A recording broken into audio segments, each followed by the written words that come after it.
우리가 매주일 로마서를 연속 강해해 나가고 있습니다. 이제 로마서도 12장에 들어서게 되었어요. 로마서는 크게 두 주제가 담겨져 있습니다. 그 중에 첫 번째 주제, 죄인인 사람들이 의로우신 하나님과 어떻게 다시금 관계를 회복할 수 있을까 하는 내용이 1장부터 11장까지 이렇게 주제로 설명하고 있습니다. 그러므로 그 답은 우리가 예수 그리스도의 십자가의 대속을 믿고 마음에 예수 그리스도를 구세주로 영접하면 우리는 하나님과의 관계가 회복되어지고 천국 백성이 되어지고 영원한 천국에서 영생을 보장받는 줄로 믿습니다.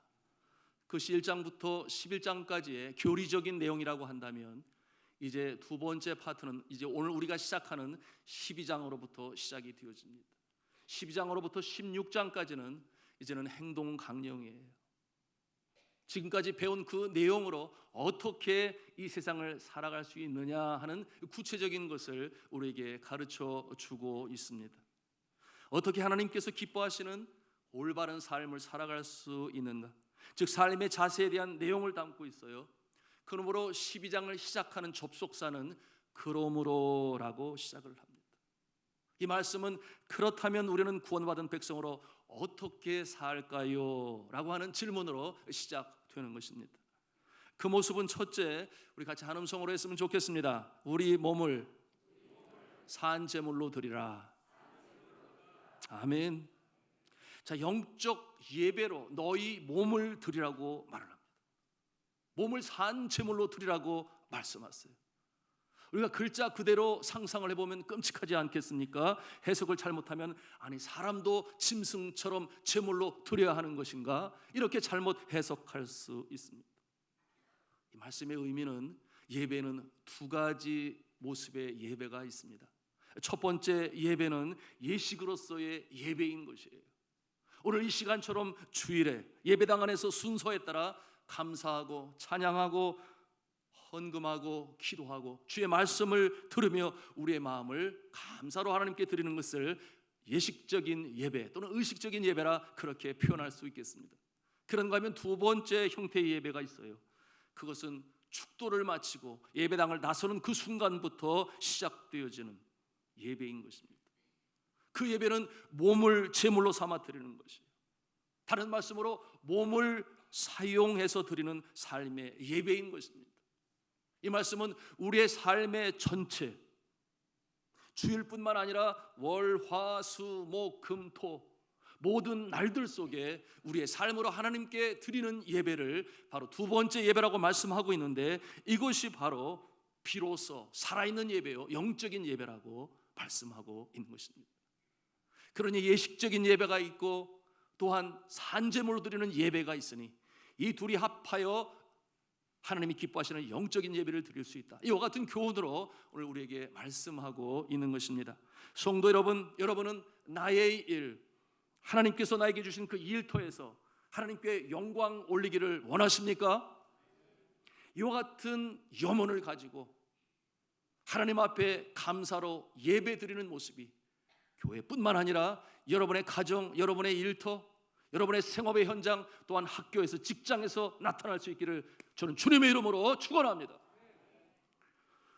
어느 한 집사님은 주일날만 기다려요. 왜냐하면 주일이 너무 좋은 거죠. 당연합니다. 그 감격이 늘 그리워요. 또한 자신의 달란트로 주의 몸된 교회를 섬긴다고 하는 것이 보람도 있고 기쁨도 있습니다. 그러기에 주일 인생이에요. 다른 성도들 보기에도 참 믿음이 좋습니다. 그런데 문제는 월요일부터 토요일까지는 고역인 것이에요. 도대체가 일이 마음에 안 들어요. 상사하고는 충돌을 합니다. 부하들에게는 짜증을 냅니다. 인정받지 못하는 자신은 둘째치고 하는 일에 가치를 발견할 마음도 없어요. 그죠? 일이란 뭐냐? 목구멍에 뭔가를 넣지 않으면 안 되는 생계의 수단에 불과한 그와 같은 모습이 있습니다. 그리고 토요일이 되면 마음이 분주해집니다. 내 이름은 주일이구나. 내가 직장에서는 이렇지만 그래서 교회 가면 나는 인정받는 존재야. 그리고 나는 하나님께 영광을 돌릴 수 있지. 직장 사람들은 가끔 그 모습을 보고 이렇게 생각을 합니다. 저 김대리는 신앙은 참 좋은 것 같은데 일은 잘 못해. 저 김대리는 교회는 정말 열심인데 도대체 회사 일은 제껴놓은 것 같아. 이런 생각을 합니다. 성도 여러분, 우리는 이분의 모습이 무엇이 잘못되었는지를 압니다. 이분은 하나님이 주신 노동의 임무는 세상적인 것으로만 여기고 교회의 일만 영적으로 여기는, 그렇게 구별하는 잘못된 가르침 때문에 그러한 것입니다. 왜 이런 신앙관이 생겨났을까? 계몽주의 사상은 이른바 분석하는 정신을 현대 기독교에 심어 놓았습니다. 그 중에 한 가지는 뭐냐 하면 선 긋기를 하는 것입니다. 이것과 이것을 나누는 것입니다. 그 모습으로 인하여 기독교는 해독과 같은 그런 모습이 스며들게 되었는데요. 먼저는 영과 육을 나누는 이원론이 있습니다. 우리가 잘 아는 바울의 서신들, 또한 사도 요한이 기록한 계시록에 이와 같은 이원론의 모습이 나타나요. 무슨 말인가 하면 영은 선한 것이고 육체는 악한 것이다. 눈에 보이지 않는 것은 선한 것이고 눈에 보이는 것은 영원하지 못하니 그것은 악한 것이다. 이렇게 둘로 나누게 된 것입니다. 성도 여러분, 이 세상의 많은 종교들이 바로 그렇게 말하고 있어요. 영은 선한 것이고 육은 악한 것이다. 그렇게 말을 하지만 그러나 기독교는 그러지 아니합니다. 성경은 고린도전서 3장 16절에 말씀하지요. 너희는 너희가 하나님의 성전인 것과 하나님의 성령이 너희 안에 거하시는 것을 너희가 알지 못하느뇨, 그렇게 말씀하고 있어요.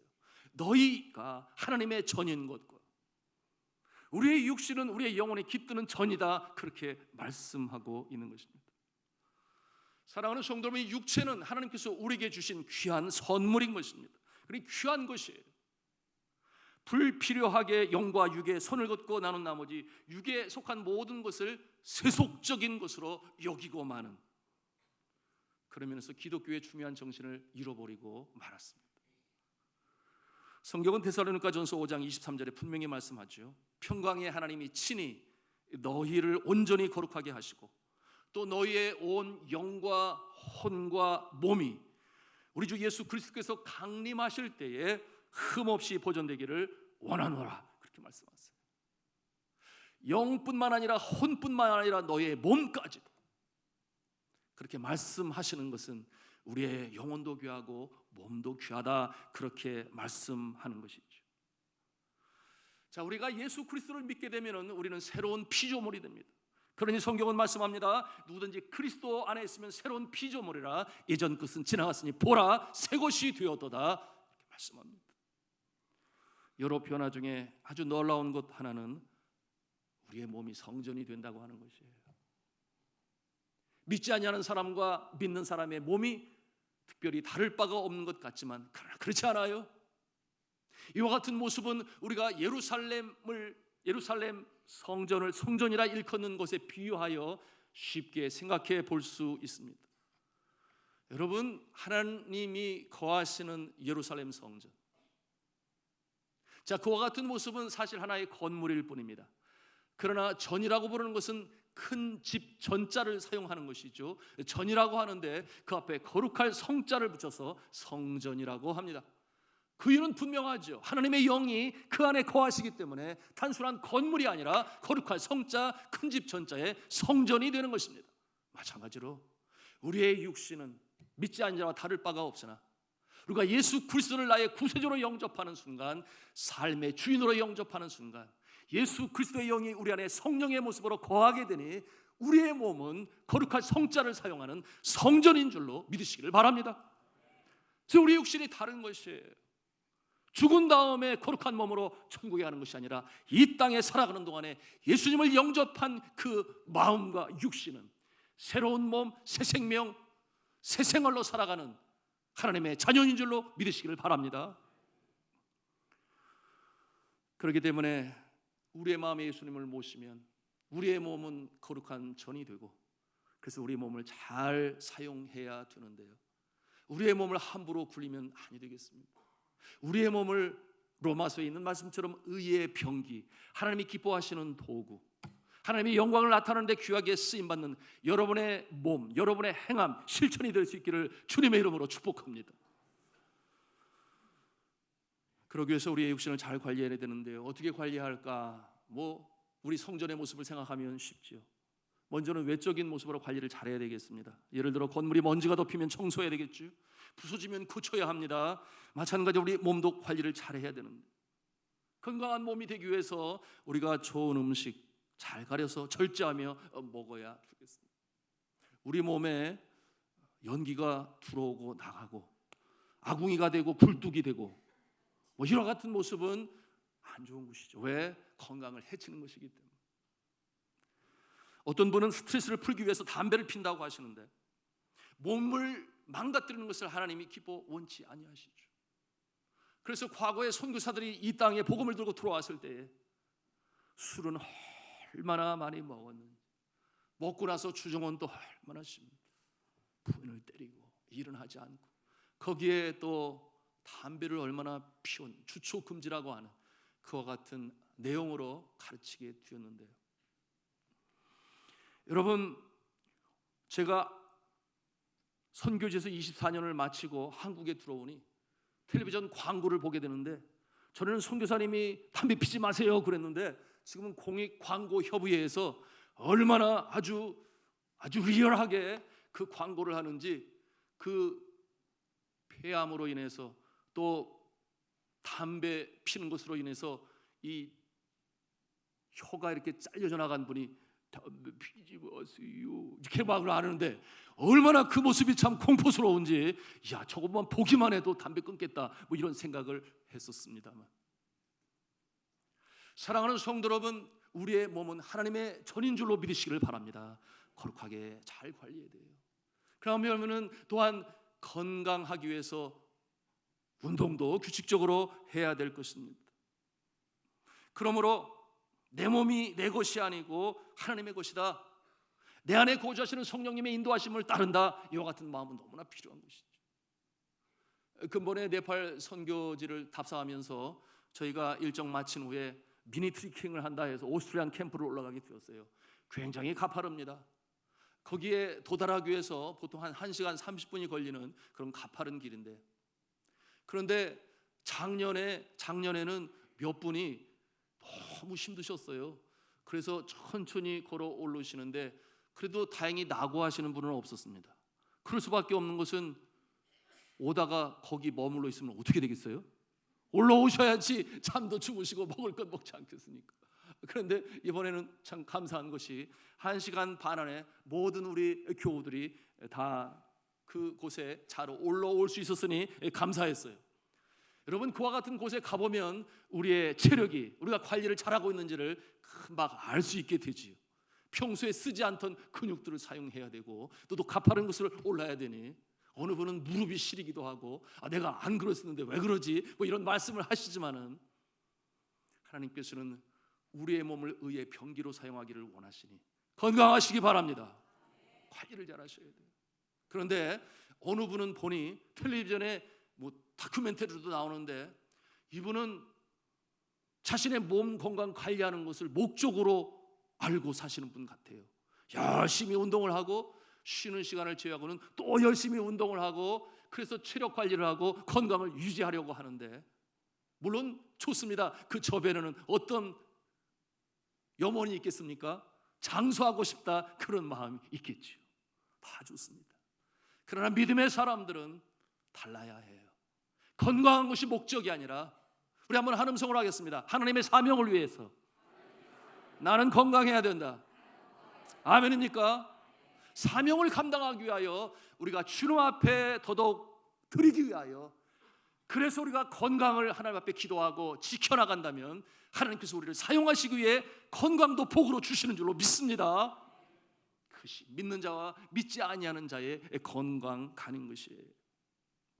하나님께서는 우리를 직분자로 세우시고, 생업의 현장의 책임자로 세우시고, 또한 가정에서, 또한 학교에서 우리의 역할로 주의 영광을 나타내기를 원하십니다.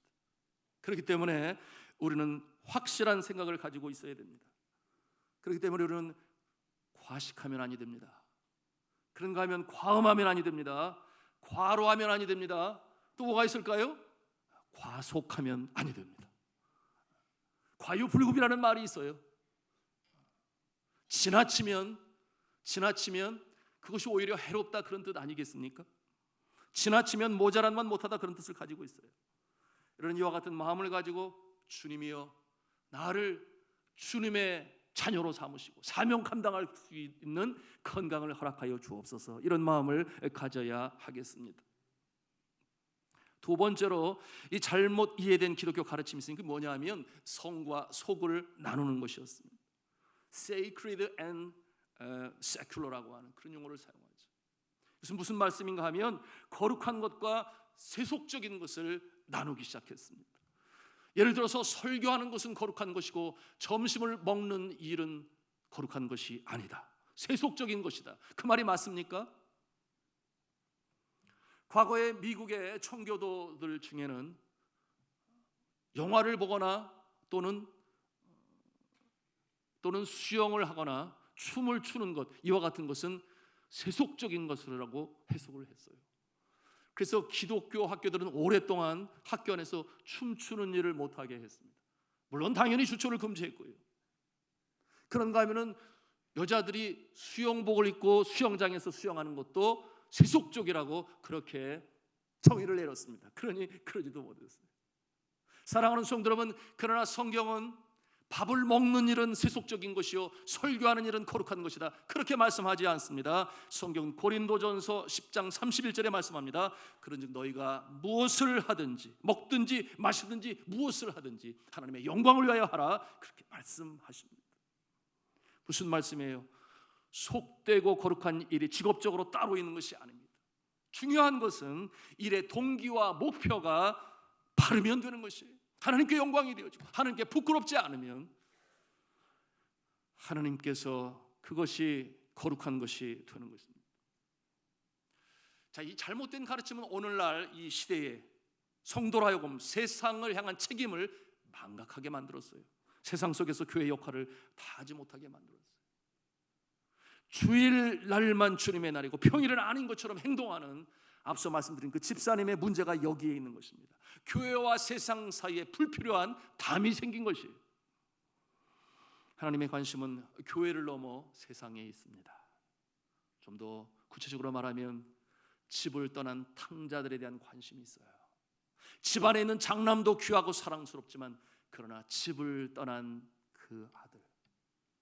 사랑하는 성도 여러분, 우리 산돌 중앙교회는 공중에 떠 있는 교회가 아니라 땅을 받았습니다. 금천구 시흥대로 75-20인가요? 이와 같은 분명한 지번을 받고 이곳에 교회로 세워졌으니 이 금천 지역사의 영적 책임이 우리에게 있는 줄로 믿으시기를 바랍니다. 우리 이웃들에게 나갈 수 있는 그와 같은 모습이 필요해요. 그렇게 될 때에 우리는 세상과 교회의 가교를 만들고 저들을 하나님의 은혜의 자리에 불러들이는 일에 한 사람 한 사람 귀하게 쓰임받을 수 있는 존재가 되는 것인데, 그러므로 성경은 우리에게 말씀하고 있습니다. 너희는 세상의 빛이라, 너희는 세상의 소금이라. 결코 너희는 세상의 교회의 빛이라, 교회 안에 소금이라, 그렇게 말씀하지 않았어요. 이와 같은 것은 이 썩어져가는 세상, 치유가 필요한 세상, 회복이 필요한 세상을 우리가 끌어안아야 된다는 말씀을 우리에게 주고 계시는 것입니다. 굉장히 중요한 신학적 가르침이죠. 이것은 또 다른 말로 어떻게 표현을 하는가 하면 모이는 교회가 있는가 하면 흩어지는 교회가 있다, 그렇게 표현을 했어요. 우리가 주일이면 함께 모여 예식적인 예배를 드립니다. 그러나 흩어지는 교회는 어떠한 교회인가? 이제 예배당의 문을 나왔을 때 그때부터 우리는 우리의 삶으로 행동으로 흩어지는 교회의 모습으로 모든 영역에 하나님의 통치가 나타나는 일에 귀하게 쓰임받아 하나님께 감사와 영광을 올리는 우리의 삶이 되는 것입니다. 셋째로 또 잘못된 가르침이 있어요. 그건 뭐냐 하면 성직자와 평신도의 구분이에요. 오늘날 교회가 교역자가 필요한 것이 사실이에요. 성경은 지도자의 필요성에 대해서 눈에 강조하고 있습니다. 그런데 이 콜링이라고 하는 부르심에 있어서는 교역자나 평신도나 다를 바가 없는 것입니다. 여러분 아시는 대로 종교 개혁이 이루어지게 되면서 그 중에 하나의 근간으로 여겼던 성경적 진리는 만인 제사장이었습니다. 만인 제사장이라고 하는 것은 우리 모두가 다 주님 앞에 부름받은 자들은 하나님과 세상 사이에 중간에 서서 하나님의 은혜 밖에 있는 자들을 주님 앞에 인도하는 것인데요, 여러분 저는 예배당에서 만인 제사장의 설에 의하면 저는 예배당에서 예식적인 예배를 인도하는 제사장이요, 여러분은 삶의 현장에서, 가정에서, 직장에서, 일터에서 하나님께 예배를 드리는 그 행함으로 영적인 예배를 드리는 일에 제사장이 되시는 줄로 믿으시길 바랍니다. 우리 모두가 다 제사장인 거예요. 그 중간에 서 있는 제사장인 것입니다. 종교개혁은 성직자의 손에만 주어져 있지 않고, 성직자의 손에만 주어져 있고 평신도의 손에는 주어지지 않은 이 성경을 평신도들에게 주었습니다. 여러분 과거의 천주교의 모습은 라틴어 성경을 사제들만 읽을 수 있었습니다. 신부들만 읽을 수 있었습니다. 평신도에게는 주지를 않았어요. 그러나 종교개혁은 오직 말씀으로라고 하는 그와 같은 진리에 입각해서 성경을 번역했습니다. 그래서 영어로 번역하고 독일어로 번역해서 성도들에게 주는 일이 가장 귀하고 소중한 말씀을 주는 종교개혁의 기초가 되었습니다. 오늘날 이 시대에 제2의 종교개혁이 필요하다 그렇게 말을 해요. 그것은 뭐냐면 만인 제사장이 될 수 있기 위하여 우리는 이제 교역자의 사역을 성도들과 나눌 수 있어야 된다. 그래서 장로님으로, 구역장님으로, 안수집사님으로, 또한 주일학교 교사로 주의 말씀을 가르치는 일에 하나님께서 쓰시기를 원하고, 그런 건 말씀드린 것처럼 예식적인 예배의 제사장으로 목사가 서게 된다면 여러분들은 일터에서 저들을 하나님께 인도하는 일에 제사장이 된다, 그렇게 말씀하는 것입니다. 간절히 바라옵기는 여러분 한 사람 한 사람은 하나님의 사역자가 되어 제사장이 되실 수 있기를 주님의 이름으로 축복합니다. 이어서 2절로 이어지게 되는데요, 오늘 말씀의 두 번째 영적 교훈이 됩니다. 첫 번째는 뭐라고 그랬어요? 우리의 몸을 하나님이 기뻐하시는 산 제물로 드리라. 그것이 첫 번째라면은 두 번째는 한 음성으로 하겠습니다. 너희는 마음을 새롭게 하라. 아멘. 너희는 마음을 새롭게 하라. 권면합니다. 그래야만 온전한 영적 예배를 드릴 수 있다, 그렇게 말씀하고 있어요. 이 우리의 몸, 산제물로 드릴 우리의 몸을 주관하고 다스리는 것이 있으니 그것이 마음이다, 그 말이에요. 이것이 바로 영적 예배를 드리게 되는 두 번째 조건인데요, 오직 너희는 마음을 새롭게 하라. 오늘 이 앞에 금년도 2019년도에 선구 표어로 우리가 마음에 담은 것이 바로 그 말씀이죠. 로마서 12장 2절에 있는 말씀이에요. 우리 다시 한번 성경 말씀에 있는 이 구절을 읽어보도록 하겠습니다. 로마서 12장 2절 말씀입니다. 시작. 너희는 이 세대를 본받지 오직 마음을 새롭게 함으로 변화를 받아 하나님의 선하시고 기뻐하시고 온전하신 뜻이 무엇인지 분별하도록 하라. 아멘. 마음을 새롭게 함으로, 왜 그렇습니까? 하나님의 선하신 뜻을 분별하기 위하여 세상 풍조에 눈이 가리워진 그와 같은 모습으로 하나님의 뜻을 알 수 없다고. 그런 것이 무엇이 있을까요? 대표적인 것은 아마도 인본주의가 아닐까 싶습니다. 사람이 가장 높은 곳에 서서 바벨탑의 문화로 세워나가 하나님은 더 이상 필요하지 않다. 왜? 우리에게는 과학이 있고 능력이 있기 때문에. 그러나 성경은 그렇게 말씀하고 있지 않죠. 이와 같은 모습이 대세가 되었습니다. 또는 풍조가 되었습니다. 이와 같은 모습은 문화를 만들어갑니다. 그러므로 사람들은 말합니다. 고지를 점령하라. 최고봉에 우뚝 서라. 넓은 길, 넓은 문을 찾아라. 그러나 성경은 말하죠. 좁은 길을 걸어라. 좁은 문을 찾아라. 그것을 찾는 이는 협착하여 많지가 않다. 이 역설적인 말씀 속에서 우리는 무엇을 봅니까? 누구든지 나를 따라오려는 자기를 부인하고 자기 십자가를 지고 나를 쫓을 것이다. 그런데 우리 예수 그리스도께서는 그 같은 많은 일들을 감당하면서도 그 마음에는 하나님을 향한 사랑과 하나님이 날마다 주시는 그 인도하심을 따라 공생애로 살게 되니 거기는 능력이 넘쳐났습니다. 저가 선포할 때 귀신이 물러가고, 저가 기도할 때 평자가 일어나고, 저가 말씀으로 전할 때 구원받는 역사가 나타나고, 사랑하는 성도 여러분, 우리가 좁은 문을 택하고 좁은 길을 걸어갈 때 남들이 보기에는 아닌 것 같으나 그 안에 세상이 주지도 알지도 못하는 기쁨과 평강이 있는 줄로 믿으시기를 바랍니다. 그것이 우리의 생명을 살리고 영혼을 살리고, 그렇게 주님과 더불어 동행하며 살아가게 되니 어느덧 나의 모습은 높은 곳에 서게 만드시고 산 위에 동리로 세우셔서 누구든지 보게 하시며 등경 위에 등불로 세우시고 세상에 어둠을 비추는 빛으로 세우셔서 선한 영향력을 비치는 자로 누가 세우시는가? 하나님께서 우리를 세우시는 줄로 믿습니다. 우리가 하나님의 선하신 뜻을 분별하기 위하여 우리의 마음을 새롭게 해야 된다. 오늘 그렇게 말씀하고 있습니다. 이와 같은 모습은 단순히 외적인 변화만을 말하는 것이 아니에요. 영어 성경에 보면 이것은 트랜스포메이션이라는 말을 씁니다. 그것은 외적인 변화가 아니라 내적인 변화, 질적인 변화, 아주 총체적인 변화, 이 변화의 역사가 있을 때에 비로소 우리는 영적 예배자로 설 수가 있는 것입니다. 자, 이 마음을 새롭게 하시는 분이 누구시겠습니까? 성령님이시죠. 우리 안에 내주하시는 성령님께서 우리를 새롭게 하시는 분이에요. 내 능력으로 한다? 어림없어요. 할 수 없습니다. 구습을 끌어낼 수가 없어요. 오직 성령의 충만함을 입을 때 우리가 우리의 구습을 끌어내고 새로운 모습으로 살아갈 수 있는 것인데, 여러분, 예수님께서 제자들에게 그런 말씀을 하셨어요. 내가 온 것은 화평을 주러 온 것이 아니라 검을 주러 왔다. 여러분, 검은 무엇입니까? 검은 무기 아니겠어요? 왜 화평을 주러 오신 분이 검을 주러 왔다 말씀하십니까?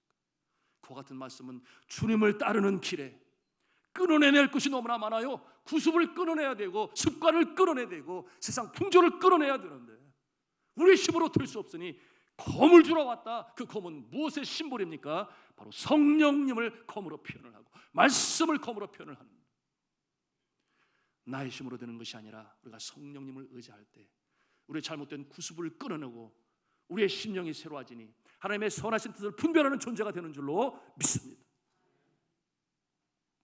여러분, 이 죄가 무엇인지를 세상 사람들도 잘 알아요. 문제는 무엇입니까? 죄를 끊어낼 수 있는 힘이 없어요.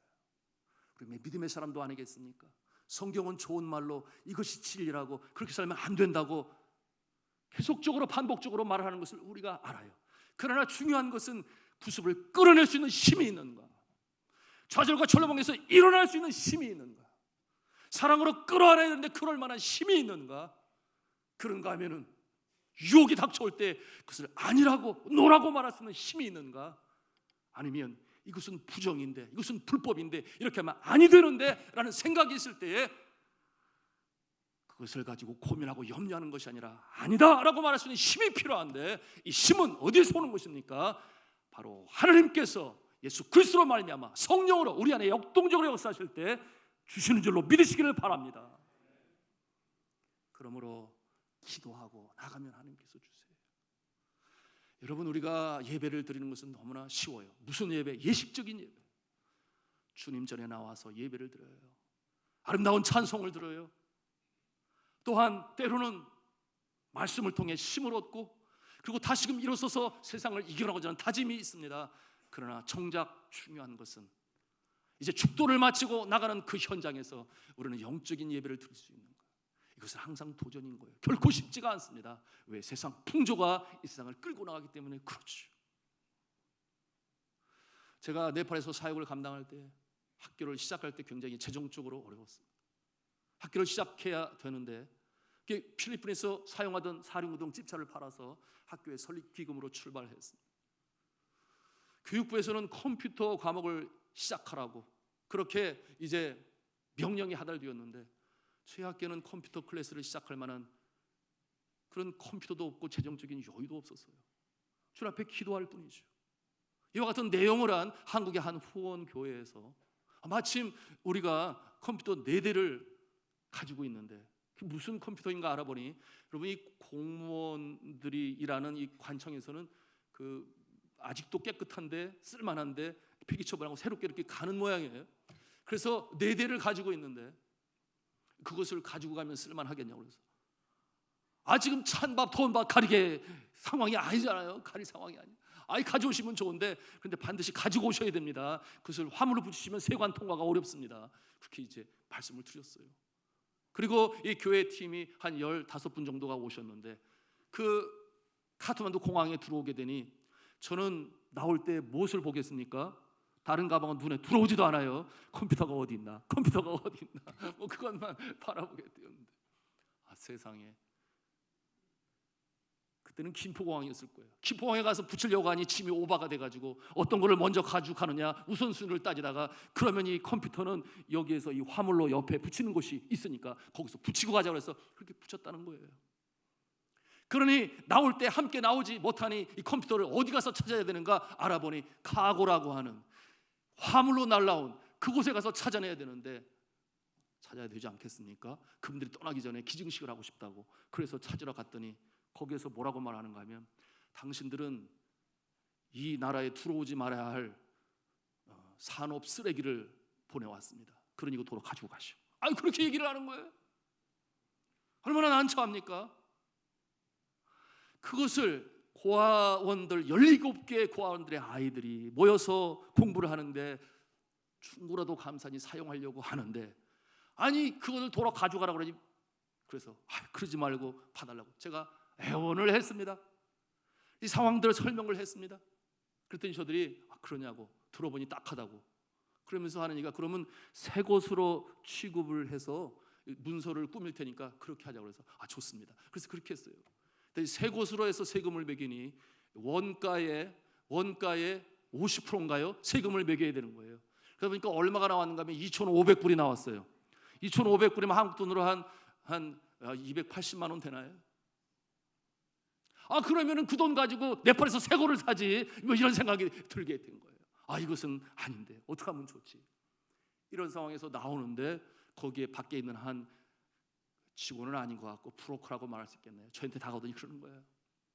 나에게 2,000불만 주면 이거 해결해 줄 수 있으니까 나에게 2,000불만 주면 된다. 화가 나가지고 있는데 그런 말을 하는데 한편으로 또 그러면 500불을 줄일 수 있겠네. 뭐 이런 생각도 없잖아 들기는 했어요. 그런데 이 내용을 가지고 다시 학교에 돌아와서 우리 선생님들에게 기도합시다. 기적적인 역사가 나타날 수 있도록 기도합시다.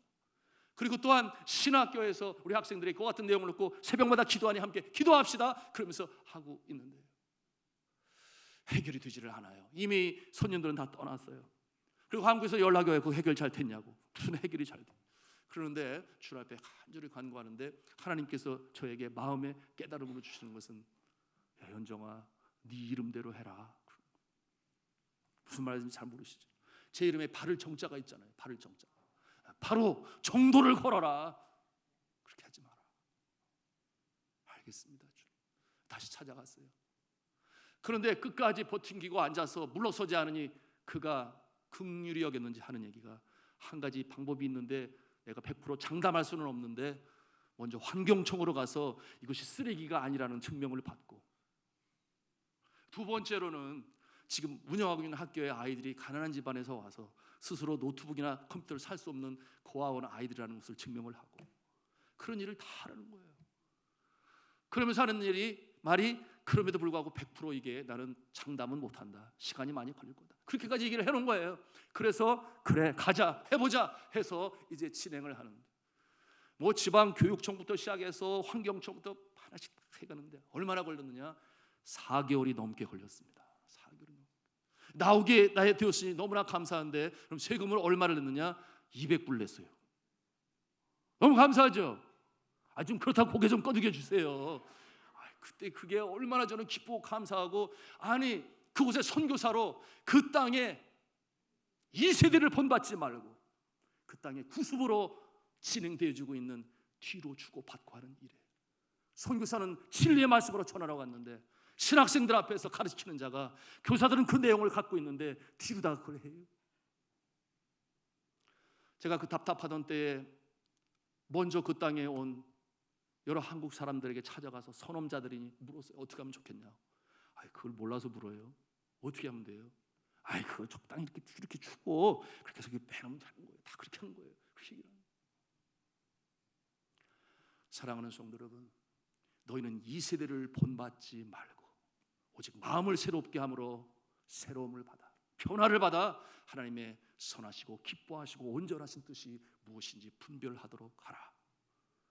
사랑하는 성도 여러분, 진정한 예배는 축도를 마치고 난 다음부터 시작된다는 말이 있습니다. 이 세상의 구습은, 이 세상의 풍조는 때로는 이 성경적인 진리의 말씀으로 가는 것이 아니라 인본주의적인 그 모습으로 가고 있는 때에, 사랑하는 성도 여러분, 믿음 안에 굳건히 서기를 바랍니다. 내 안에 내주셔서 성령님의 역사하심을 따르시기를 바랍니다. 그것이 이 땅에서 우리가 하나님의 자녀들로 살아가는 모습이에요. 그 모습을 하나님께서 보시고 복의 복을 더하시고 역사를 이루어나가시는 줄로 믿으시기를 바랍니다. 이와 같은 모습으로 우리가 나아갈 때 우리는 변화되는 우리의 사회를 보고 이 나라를 보고 뜻이 하늘에서 이룬 것 같이 땅에서도 이루어지는 이 일에 귀하게 쓰임받는 하나님의 존재가 되는 것인데, 이와 같은 모습으로 승리해 나가실 수 있기를, 끝까지 견디며 승리하며 나가실 수 있기를 저는 주 예수 그리스도의 이름으로 축원합니다.